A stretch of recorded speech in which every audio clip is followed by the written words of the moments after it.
هغه مسله دا هغه عیبونه دي کنه چې کله ته ساروی اخلي او دا اغستو په وخت کې دا عیبونه موجود وي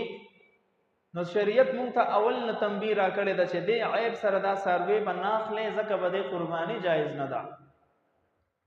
خو یو انسان ساروی واغستو صحیح سالم دا عیبونو نه پاک او دا هغې نه پس کور ته رالو له اختر کې ورځ شته هلته عیبدار شو درز یې وخوړو خپه یې ماته شوه یا یې ښکر مات شو او اثر یې مزغو ته ورسېدو یا ته مکمل لکۍ کټ شوه یا بل داسې عذر پیدا شو چې په هغې په وجه به د ساروي قرباني اوس کېږي نه نو اوس به مونږ د سړي حال ته ګورو چې دا مالدار دی کو غریب دی خو دا صاحب نصاب او مالدار و نو دا به د عیبدار ساروی واپس خرڅ کی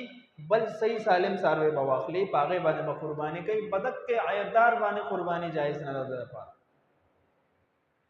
او کو فقیر و د باندې قرباني واجب نه وه قرضدار ځان یې لنډ تنګ کو یو څاروی واغستو او هغې نه پس درز یې وخوړو خپه یې ماته شوه ښکر یې مات شو او داسې مات شو چې مزغو ته اثر ورسېدو دا سړی دی غریب نو د دپاره چونکې د دقې څاروي قرباني د باندې واجب شوی و په اغستو سره اوس به هم دقه عیبدار څاروی ذبحه کوي بل اغستل به واجب نه دي د باندې خاول نه قرباني واجب نه وه خو چې کله دل ځان لنډ تنګ کو قرضدار یې وکړو څاروی واغستو نو د دقې څاروي قرباني په ده باندې واجب ګرځېدلې وه نو اوس کو دا عیبدار شو نو د ده دپاره دا ګنجایش ته دقه عیبدار د ذبحه کي د ده ذمه به فارغه شي. دې کې دویم صورت دا دی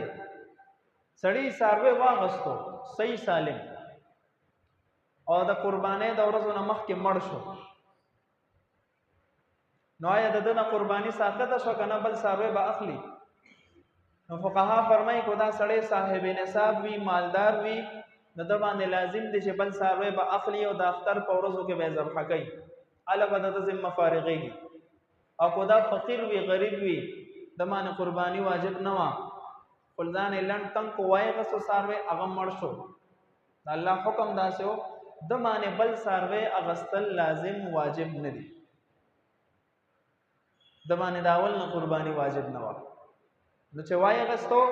دقه خو پې واجب وه خو هغه مړ شو نو بل اغستل پې اوس واجب نه دي. یو انسان دی هغه صحیح سالم څاروی واغستو او چې کله ذبح یې کوله د اختر په ورځ باندې